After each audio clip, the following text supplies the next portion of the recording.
स्वागत है आप सभी का फिर से एक बार। अभी हमारी मौजूदगी जो है उसरी हसनपुरा में है और अभी हमारे साथ जो शख्सियत बैठे हुए हैं किसी तारीफ के मोहताज नहीं है। और इस बिहार विधानसभा 2025 में इन्होंने अपने ओर से जो काम किया है कहीं ना कहीं राजनीति से ऊपर उठ के पूरे प्रदेश नहीं देश में चर्चा है।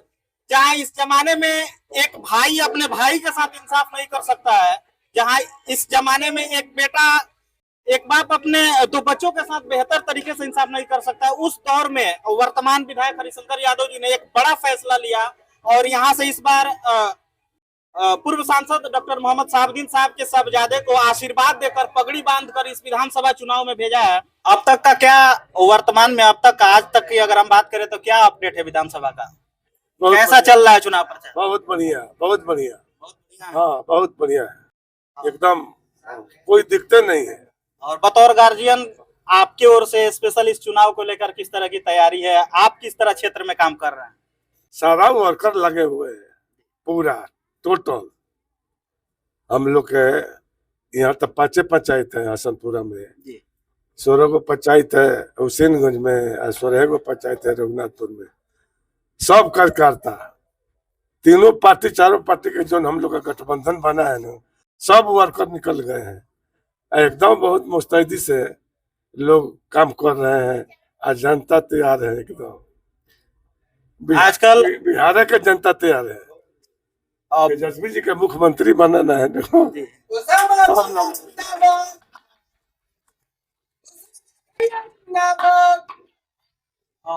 अगर वर्तमान राजनीति की अगर हम बात करें देश में और प्रदेश में जो चल रहा है, और जल्दी कोई वार्ड सदस्य से भी पीछे नहीं हटना चाहता है, उस सीट को नहीं छोड़ना चाहता है।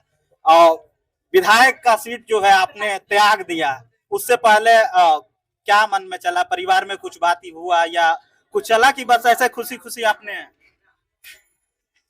इसमें राय का करना है परिवार से। ये पुश्तैनी चीज नहीं ना है जी, पुश्तैनी चीज नहीं है। जैसा समय ऐसा ऐसा करना चाहिए।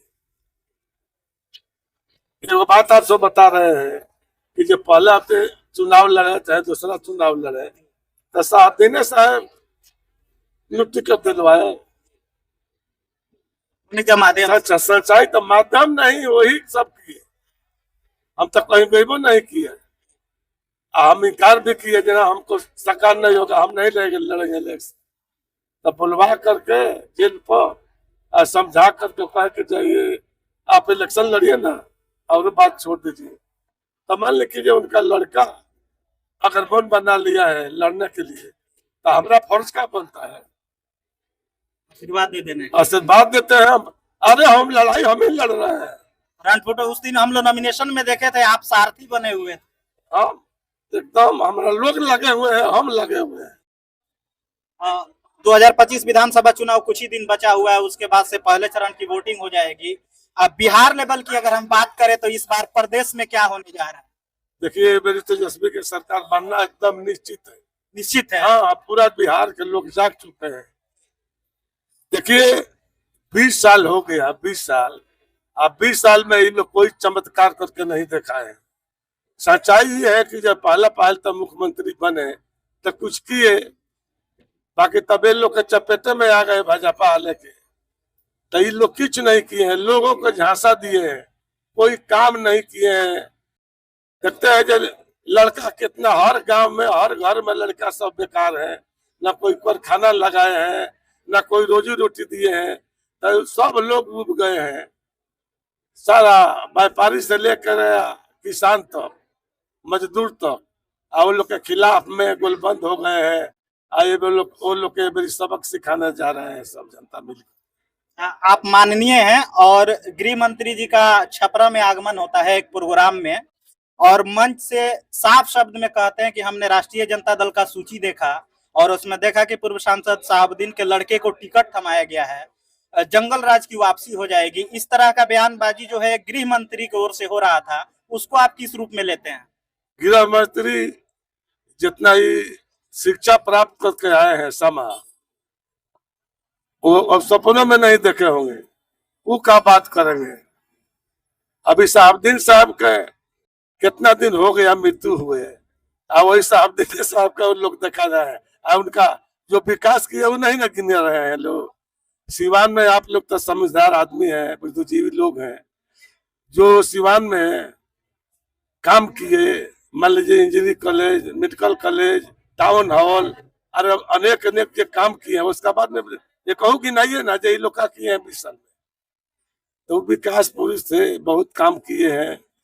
हाँ, उन्हीं के ले करके आई लोग अभी तक ले थपथपा रहे हैं, बेटा लोगों को बता रहे हैं। उन लोग का कोई मुर्दा नहीं है, यह कोई मुर्दा है। अरे नौजवान है, लंदन से पढ़ के आया है, अब उसी को उन लोग उछाल रहे हैं। वो कुछ ना पर कोई एक पैसा का प्रभाव नहीं बने। लोग उन लोग का गाली दे रहे हैं, जो इस तरह के बयान दे रहे हैं जब समा पर कि जब उनका पिताजी है ही नहीं है, दुनिया में वो है नहीं है, तो उनका नाम लेकर इशारा कर रहे हैं समा पर।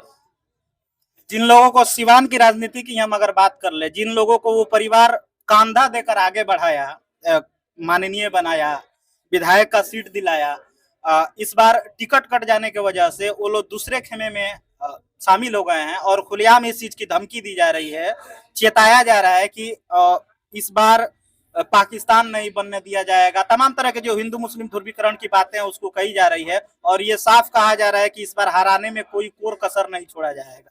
आप समझ सकते हैं मेरा इशारा, हम किसकी बात कर रहे हैं। सोशल मीडिया के माध्यम से आप भी देखे होंगे, इसको कैसे फेस कीजिएगा?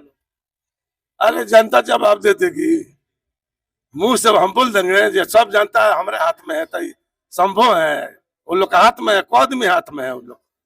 उन लोग जानते नहीं है, जनता जो कमला कल के लोग हैं, जनता तैयार है मेरी तेजस्वी जी का मुख्यमंत्री बनाने के लिए, सिवान से रघुनाथपुर क्षेत्र से सामाजिक के जिताने के लिए। जनता बिहार के एकदम सब समझ गई है, उन लोग के झांसा में पड़ने वाली हम नहीं है। एनडीए के ओर से जो जनता दल यू के सिंबल से यहाँ प्रत्याशी बनाया गया है जीसू सिंह को, उनको आप किस रूप में लेते हैं? क्या वो लड़ाई में है? जीसू का तो आपका नाम नहीं सुने, आप सुन रहे हैं। अरे तीन दो बार विधायक रहे, नाम नहीं सुने के ईमानदारी कह रहे हैं आपसे, उसमें मैंने कोई एथी है का जीसू सिंह ना उनका टिकट मिला, लोग बताए नू, तब हम जाने के निवा का है जिसी से उनका नाम है। बाकी अभी सामने समझे भेंटो नहीं हुआ है, ना पहचानिए नहीं रहे, उनको ईमानदारी कह रहे हैं, पहचाने नहीं है। अंत में रघुनाथपुर की जो जनता है उनको क्या मैसेज देना चाहेंगे मेरे चैनल के माध्यम से? रघुनाथपुर को जनता को यही मैसेज देना है कि जे सब लोग एकजुट होकर के लमटेम पर वोट दीजिए, सामाजिक के जिताइए, तेजस्वी जी को मुख्यमंत्री बनाइए। आपने साफ रघुनाथपुर के वर्तमान विधायक जी को सुना। ये बिरले लोग हैं, युग युग में ऐसे जो लोग हैं वो पैदा होते हैं। हम ये कह सकते हैं अपने पत्रकारिता जीवन में हम धन्य हो गए ऐसे लोगों के साथ बात करके, इनका इंटरव्यू करके। साफ कहना है कि ये पीढ़ी दर पीढ़ी चलने वाली चीजें नहीं है, युवाओं को आगे लाना होगा और उसी चीज को ख्याल करते हुए हमने ओसामा साहब को पगड़ी बांध के क्षेत्र में भेजा है और इस लड़ाई को खुद हम सारथी बन के लड़ रहे हैं।